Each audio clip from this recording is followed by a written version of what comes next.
the Rise Up See Red podcast, all about the Arizona Cardinals and the NFL, featuring insider and outsider perspectives. Enjoy the best hour of Cardinals talk on the web.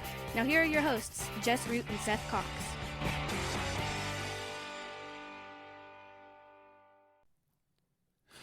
Hello, Arizona Cardinals fans, and welcome to the latest edition of the Rise Up See Red podcast. I'm your host, Jess Root, from CardsWire.com, the USA Today NFL Wire site. And I'm not going to number this episode because I don't know which one it'll be actually released, but we have another of our 14 opponent preview shows as we enter the 2023 season. We're almost at training camp. It's something we've been doing the last several years is in July before training camp starts is kind of hitting up the NFL Wire writers or editors to our sister sites for all the teams that the Cardinals are facing in 2023.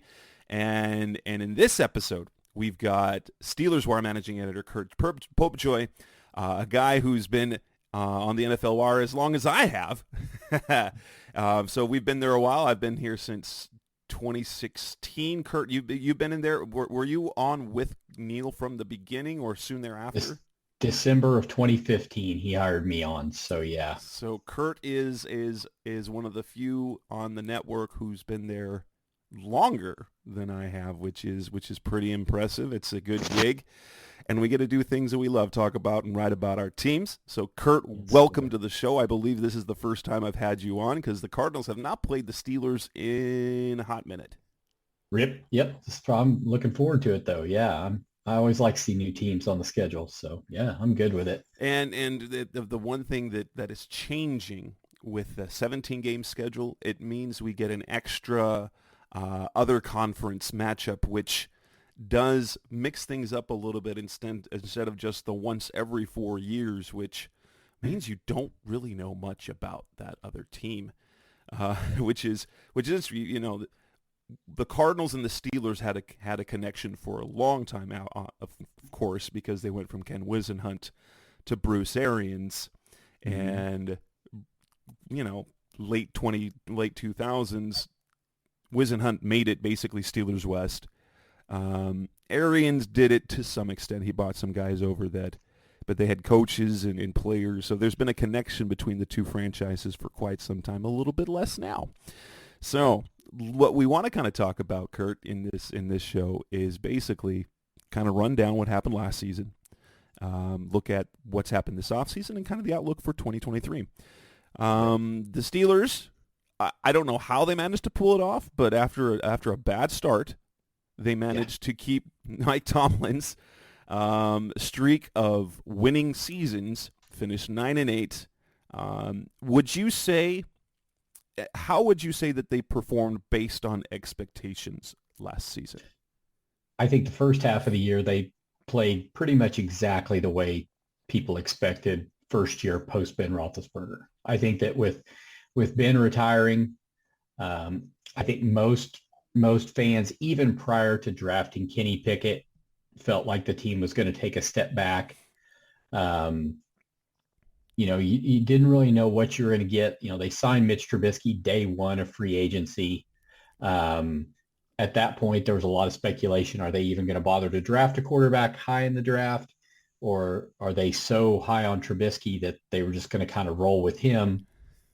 And then when they drafted Pickett, then it became kind of a controversy. Who's going to start? Who's going to play? Took about 3 games before the coaches realized they may as well get Pickett out there because the offense wasn't going to move with Trubisky, at quarterback. And Pickett looked terrible. I mean, he looked terrible in the beginning. He was throwing interceptions, threw a ton of picks before the bye week. Whatever happened at the bye week, they sort of righted the ship. Pickett became way more efficient with the football. He didn't throw a ton. He didn't throw for any big game. I don't think he had a 300-yard passing game all year. But he only threw 2 interceptions in the second half of the year. Najee Harris kind of recommitted himself to his running style. Pittsburgh found a way to get Jaylen Warren involved in the run game. They got TJ Watt back. And things I think they kind of outplayed, I think what a lot of people expected to still be in the playoff mix. last week of the season after the way they started and without Ben Roethlisberger, I don't care how diehard you are. That was not something that I think most fans went into the season thinking we're still going to have a chance to make the playoffs the last game of the season. No way. No way. No, that's very reasonable. So if you look at the Pickett's first season, and for some reason, he ended up falling a little bit in the draft. Depending that quarterback situation there in the draft was interesting, though. Didn't it always feel like Kenny Pickett to the Steelers was meant to be? They have a pick of destiny every year. It seems like every year. We'll get to that obviously because this year is Joey Porter. Yeah. Well, and last year there were two. I mean, Connor Hayward, had to draft Cam Hayward's brother. There's just these picks that are kind of meant to be, and you hope they work. So yeah, no doubt. So, after 1 year, you saw terrible Kenny Pickett. You saw efficient Kenny Pickett. How confident are you that he is the quarterback of the future? I mean, we can't say the next Ben Roethlisberger. That's completely unfair to put on a guy. But is he a guy that you can see the team rolling forward with? Is he a franchise-style quarterback based on what you've seen just in one season? I have far more confidence in Kenny Pickett than I do our offensive coordinator at this point. I really think that Pickett has skills, 2 or 3 game-winning drives at the end of the season, kind of took control of the passing game, made some moves. I am not at all convinced that Matt Canada is going to put him in a position to be that guy, at least not this year. I think this year it's going to be, we got 2 good running backs. We beefed up our offensive line.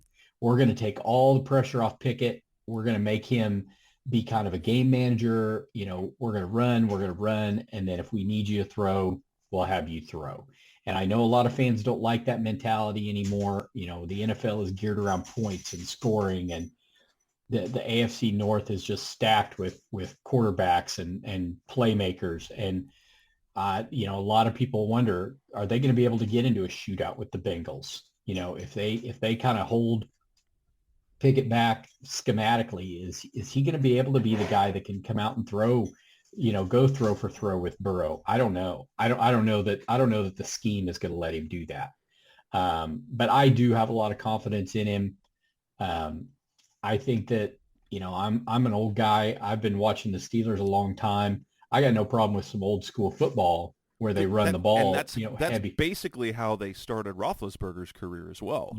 Right. They had Zaraway and Bettis, and, you just had all these guys and they just lined it up and threw off play action and did those kinds of things. I'm okay with that if that's what they want to do. But eventually they're going to need him. They're going to fall behind. They're going to need him to make some throws. I think he can make the throws. I just am not sure that Matt Canada is going to put him in a position. And they got plenty of skill players.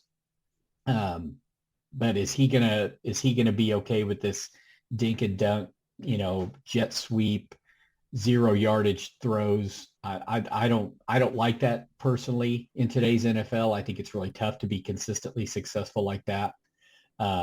So I have confidence that Kenny Pickett's the quarterback of the future. I'm not at all convinced Matt Canada is the offensive coordinator of the future. So TJ Watt came back from his injury. The numbers are astounding in terms of win-loss. The difference between TJ Watt on the field and TJ Watt not on the field. Was that a big reason for the turnaround towards the end of the season, is just getting him back on the field? That was huge because, Steelers fans remember Troy Polamalu, and it was kind of the same effect when Troy would get hurt. Troy kind of played with reckless abandon. He'd miss some games with some injuries, and the whole defense just floundered when he wasn't on the field. They didn't have that guy who could do all those things, and so everybody kind of had to assume different roles, and sometimes they weren't terribly comfortable in those roles, and the whole defense suffered because of it. And I think we saw that last year when TJ Watt went on IR. Alex Highsmith had a huge year, 14 and a half sacks. He didn't get those sacks when Watt was gone. I think that's kind of a misconception, is that he stepped his game up, but he only had 3 sacks while Watt was out. He benefited from having Watt on the field, not the other way around. He didn't, everybody played better when he was there. the whole defense. Minkah Fitzpatrick's role has to change when Watt's not on the field. When he's allowed to kind of be that free roaming safety, he's probably the best in the NFL. When he's not allowed to do that and has to step up and run support and do all those things, the whole secondary is not as good. And I think that's what we saw last year was the impact of not having Watt on the field. I said he's the MVP of the team. I mean, he's the most, in terms of value, you said it, the numbers bear it out. When he's on the field, they win. When he's not on the field, they don't win. And that's the definition of value when it comes right down to it. I was listening to J.J. Watt, who retired this offseason after 2 years with the Cardinals, and he was talking about, obviously the Watt family is an incredibly tight family brotherhood-wise, and he said he's had conversation with TJ because they are all, for probably lack of it, overtrain in the offseason, but it's what's got them to the level that they're at. But TJ, he said there's a conversation he has with TJ to kind of, okay, you might need to, what's a little bit better? Do you need to put that extra 5 pounds on your rack there to continue to train at that high level? Because that's, JJ he trained and trained, which got him to that point in his career where he's the best in the NFL for several seasons, but he wonders how much of that contributed to his body breaking down later on his career, right. Which is something he doesn't want to see happen to his brother, and obviously Steelers fans don't want to see happen to TJ. No, but do you want the best edge in the league for 5 years and then his career not quite as long, or do you want like a top 10 edge for 7 years? That's the trade-off, and I think those guys do have that mentality. I think Watt wants to be the best for as long as he can, and when he can't be the best, he won't be anymore. I think JJ was kind of the same way. I think he was just I'm going to be the best defensive end in the NFL, and if I can't be, then I'm not. The second on doesn't really matter to me. So and he said would I have, if I thought about it now, would I have even listened if someone told me that? Because what I was doing got me to the top of the NFL. So you probably should pull back. But why? This is what got me here. Why? Yeah. Why would you do that? Yeah. Exactly right. Exactly right. So coming up next on the Rise Up C Red podcast, the best our Cardinals talk on the web. Let's move to the offseason. What's happened with the Steelers this offseason, and how will they to compete in what is an incredibly competitive AFC North? That's coming up next on Rise Up C Red. We're back on the Rise Up C Red podcast, the best our Cardinals talk on the web, talking with Curt Popejoy from SteelersWire.com. Now moving on to the offseason. Let's talk free agency. Did the Steelers have any big or impactful free agent losses, and whom did they add to help Pickett and company? I think the biggest move that most people talk about was adding Patrick Peterson at cornerback. I think most Steelers fans loved Cameron Sutton, and he was one of the few cornerbacks that the Steelers drafted and developed, and he turned into a really good number one for him last year. But he moved on. I think getting Peterson in there was a huge move for the secondary as sort of a stopgap, whether it's 2 years, 3 years, whatever it may be. They completely gutted out their inside linebacker depth chart. They had 3 inside linebackers they rotated through last year. 2 of them they didn't even try to re-sign, and one they released. Miles Jack's gone, Devin Bush is gone, Robert Spillane's gone. They brought in 2 veterans. They brought in Cole Holcomb from Washington and Landon Roberts from the Dolphins. I think it's still probably the weakest position on the team. I'm not sure they improved that position markedly at all. If Cole Holcomb's foot's completely healed, he's probably more athletic than Miles Jack, but they're still searching for the next Ryan Shazier. They have not been able to replace Ryan Shazier since he left. They have tried the draft, they tried free agency, nothing's worked. On offense, they continued to build the offensive line. They brought in Isaac Seumalo from the Eagles to play left guard. I think that's huge. I think that ultimately is probably going to be the biggest free agent move they made. I think he really solidifies the offensive line, gives them a really strong interior offensive line. They added some other pieces, Allen Robinson, wide receiver, give him kind of that veteran guy to work with the younger receivers, play some slot receiver, allow Deontay Johnson to move inside some. But yeah, it was busy. This was Omar Khan's kind of first full off season as the general manager. That strange situation last year where he was hired as the GM, but Kevin Colbert chose not to resign until after the draft. So it was a really weird situation. He didn't get to have a full off season. And I mean, this year they've been really aggressive and they've made moves and they've brought in guys. It's one of those situations where I think that they targeted their areas that they knew they needed to upgrade. I think in their mind, they did upgrade those positions.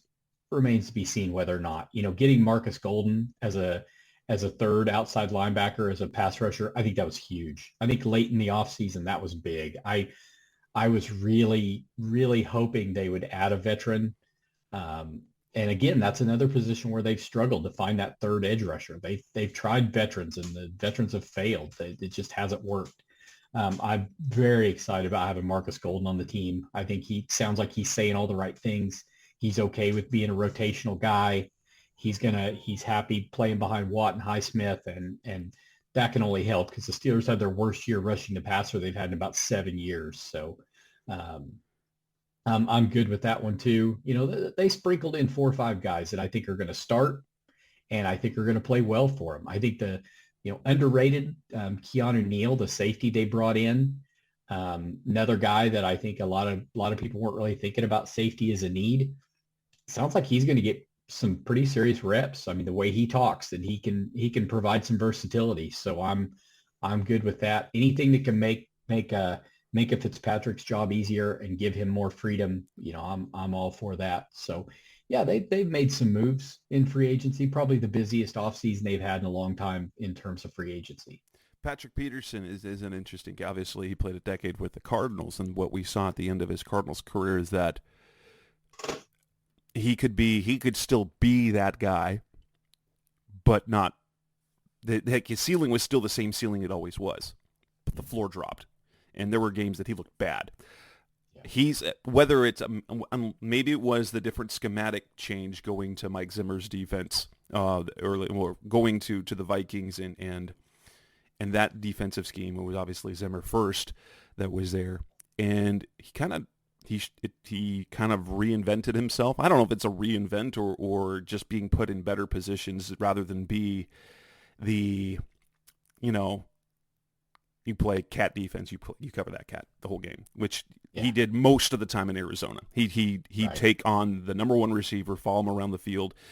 But do fans still view Patrick Peterson do they view him as a top guy or as a really good complementary piece? Right. I think that's what they're looking at. I think they're looking at him. Honestly, I think a lot of fans are excited about his ability to come in and kind of mentor the young guys that they brought in. I think that with the draft, I know we're going to talk about the draft a little bit. Pittsburgh made some moves to kind of build for the future at cornerback, and I think that Peterson seems excited about the idea of working with these guys. He's also, during minicamp, he spent some time at safety. Mm-hmm. That felt inevitable based on his size when he entered the league. But even as a few years ago, he was open to the possibility of playing some safety. But I think at this point of his career, he'd make a fantastic safety if he is willing to tackle, because that's not one of his things. Right. That's what that's always kind of been a thing that's hung over his head. For all his skills, he was never. He can do it, but he's not a willing tackler usually. He makes a lot of business decisions out there on the field. So yeah. Steelers have had defensive backs like that before, making business decisions out there when it comes to tackling running backs. So I get that, but the Steelers still have Levi Wallace on the team, who's a really good cornerback, and I think that they're going to try to figure out ways to get him on the field. And I think seeing Peterson play some safety is probably where they're going to get some of that. So yeah, I don't think anybody thinks, I don't think this is I had a lot of fans reach out to me. Is this a Joe Hayden move? Like when they added Joe Hayden a few years back. I don't think Peterson's got as much left as Hayden did when he came to Pittsburgh. And I think if fans are expecting 6 years out of Peterson, the way Hayden played, they're probably going to be disappointed. I don't expect that. But I think he originally said he wanted to play 2 more years. I think if they can get 2 years out of him, move him between corner and safety, and give Joey Porter and Corey Trice time to learn the game and get better, I think it's a win. I think it's an absolute win. Let's move on to the draft. Personally, I did like a lot of there are a lot of picks I really like, especially the first four. Broderick Jones in the first round. Incredible. Like he's exciting. He might be the most athletic. He's a freak. Joey Porter, the destiny pick. Obviously, you go from having his dad made a career, basically made a name for himself in the NFL with the Steelers.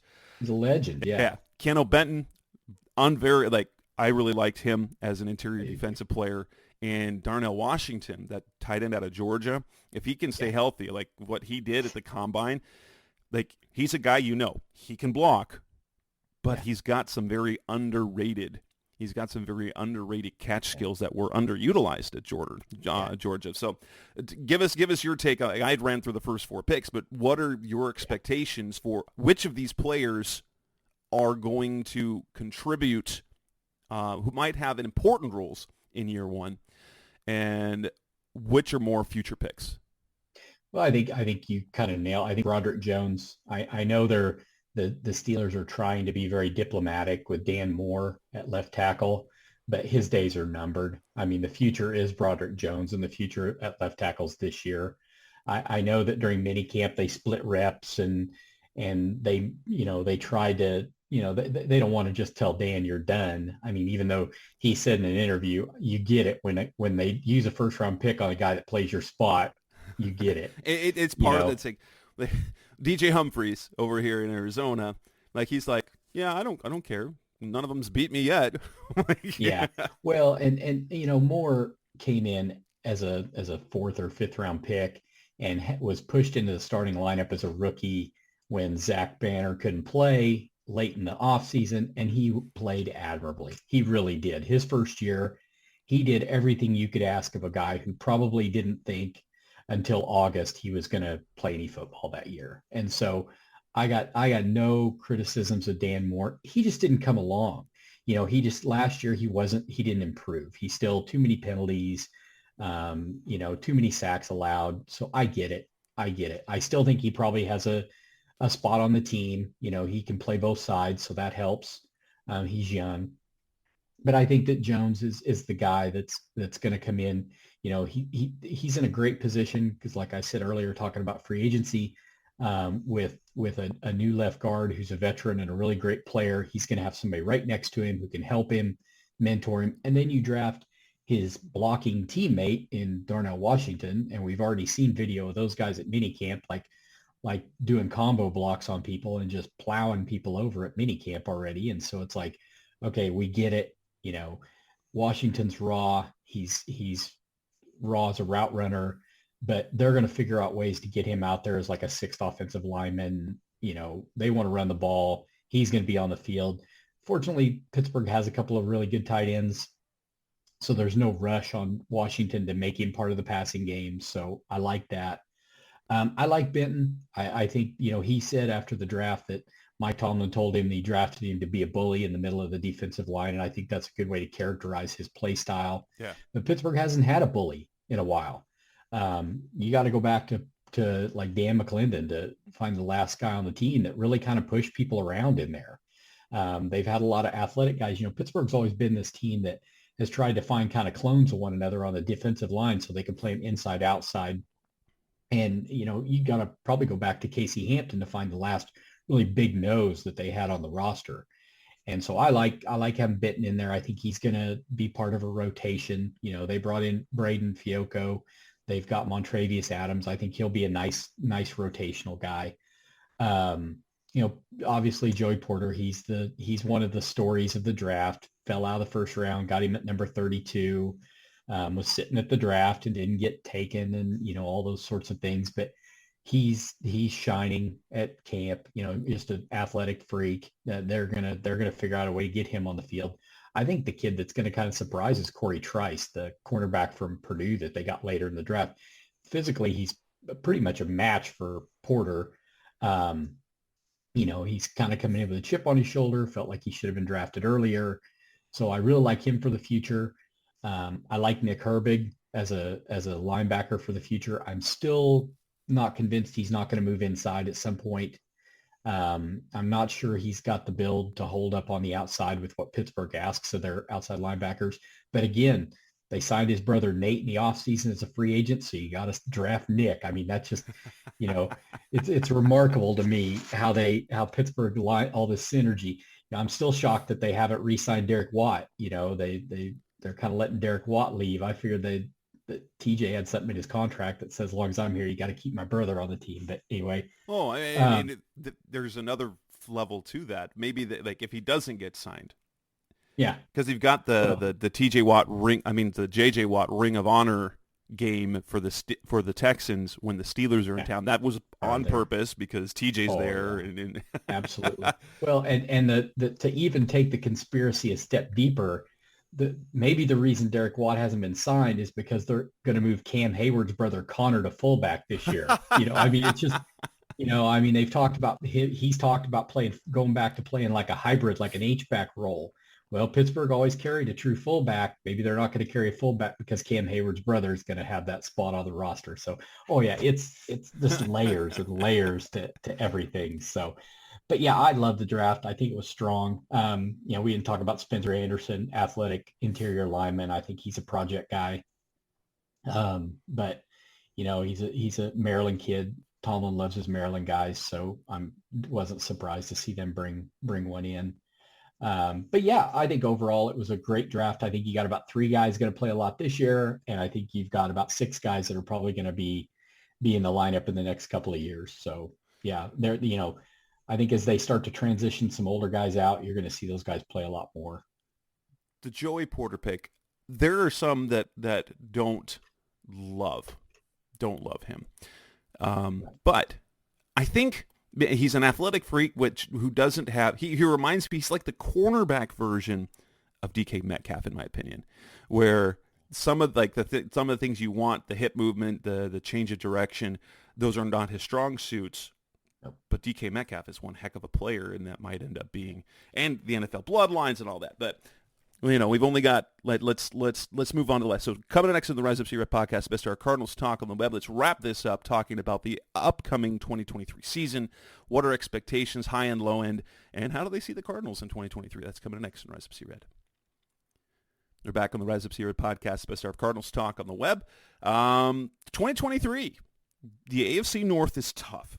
You've got the Bengals, with Joe Burrow, the team that has been on the top of the conference, more or less. Lamar Jackson returns to the Ravens, and when he's playing, they're good. You've got Deshaun Watson and the Browns that expect to be a playoff team. That is sort of the expectations they have as an organization. And you've got the Steelers with Pickett, and they're still relevant. The Steelers are never bad. But what are the hopes and expectations for this year? What is what fans expect out of this team in 2023? I think they expect them to go to the playoffs. I think they absolutely, coming that close last year, I absolutely think Steelers fans want to see 10 wins, playoffs. Maybe not the division. I think even the most delusional fans understand that that's Cincinnati's division, and everybody else is playing for second. I think Pittsburgh fans recognize they've had great success against Lamar Jackson, so they can handle them. And the Browns win every offseason. They are the best team on paper every year, but they always find a way to not make it happen when it comes to the regular season. And I think Steelers fans look at that and go, second place in a wild card is ours to take at this point. And I think that's the expectation. I think the bigger picture for them is they want to see Pittsburgh win a playoff game. It's been a long time since Pittsburgh. 2016 is a long time in your playoff life when you're a team that constantly is 500 or above 500. They want to see Pittsburgh win a playoff game this year. And I think that's the ultimate goal for Steelers fans is they are sort of souring on just being close every year. And I think that's what they're expecting. What do you think, aside from a major injury, say to DJ Watt, to Kenny Pickett, what do you think their reasonable floor as a team this year? I think 8 wins. I think if they struggle, they're putting a lot of young guys in big spots this year. And I think 8 wins, that would be the first time Tomlin finishes under 500 in his coaching career. But going through the schedule, when I did my predictions, I think I had him picked to go get 10. I think 8 wins is probably the floor. And I think 10 to 11 wins would be huge. And the Cardinals go to Pittsburgh in December. That's not an ideal time to play Pittsburgh. But it could mean we assume at that point by week 13, Kyler Murray will be back and will probably be fully recovered at that point. Right. I anticipate him getting back about week 6. That's my personal prediction. Based on perception, how is that Cardinals game perceived? A team that is largely considered the worst in the league, playing in Pittsburgh. Is that a game that most say, yeah, that's a win? Do they see it as a potential upset? Or is that, I'm not even going to go to the other route to say, is it a tough game? No, it's probably not a tough game on paper.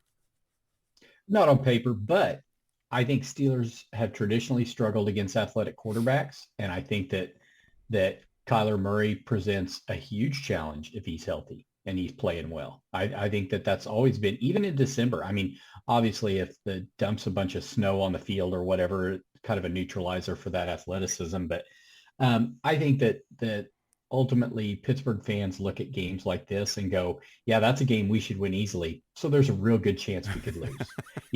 Unfortunately, that's kind of been Tomlin's MO.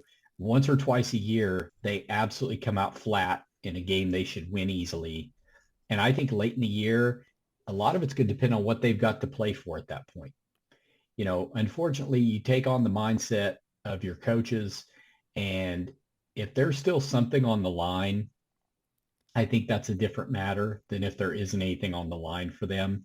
And a lot of it has to do with where the Cardinals are at that point. If the Cardinals are, I don't know, projection-wise, 6 wins, 8 wins, whatever for Arizona. But if they're coming off a win and they're coming in with some momentum, I've seen lots of teams come into Pittsburgh and play with better energy when they probably have no business doing it. And so I take nothing for granted. I've been a Steelers fan for way too long. I take nothing for granted. I've seen them win games they had no business winning and lose games that they should have won so much under Mike Tomlin. At least I can say Bill Cowher, when he was the head coach, he lost the games he should lose and he won the games he should win. And Mike Tomlin, it's a mystery every single week. Awesome. So with that, let's go ahead and wrap this up. Curt, obviously, those of you who are listening, you can find Curt's work at SteelersWire.com. It's one of our sister sites on the USA Today NFL Wire. Curt, are you on social media at all? I know, when people ask me this on other shows, I'm like, if you want to follow Cardinals content, you can find me here. But maybe there's a few listeners out there that want to get to know the Steelers or just see what's out there. Let us know. Let my listeners know how they can follow you other than just Steelers Wire. Yeah, you can go on Twitter. I'm at Curt Popejoy SW. I don't tweet a ton, so that's not my thing. I don't tweet a whole lot. I'm more just a reader, but yeah, and it's not always football, so I'm not for everybody. So all right. That's the thing. Well, Curt, I really appreciate your time. This has been our opponent preview about the Pittsburgh Steelers, whom the Cardinals play Week 13 on the road. Curt, thank you so much for your time. That'll wrap up this edition of the Rise Up See Red podcast. We will be back again very soon with yet another opponent preview. Thanks for listening, as always. All right. Come on. Thanks for listening to the latest edition of the Rise Up See Red podcast. Listen to previous episodes and subscribe to the show on Apple Podcasts, Stitcher Radio, Audioboom, or many other podcast platforms so shows are delivered directly to your mobile device. Please give the show a 5-star rating and always support the sponsors who support the show. We'll be back soon for the best hour of Cardinals talk on the web. Rise up, Red Sea, be Red Sea Red, and of course, Rise up, Sea Red.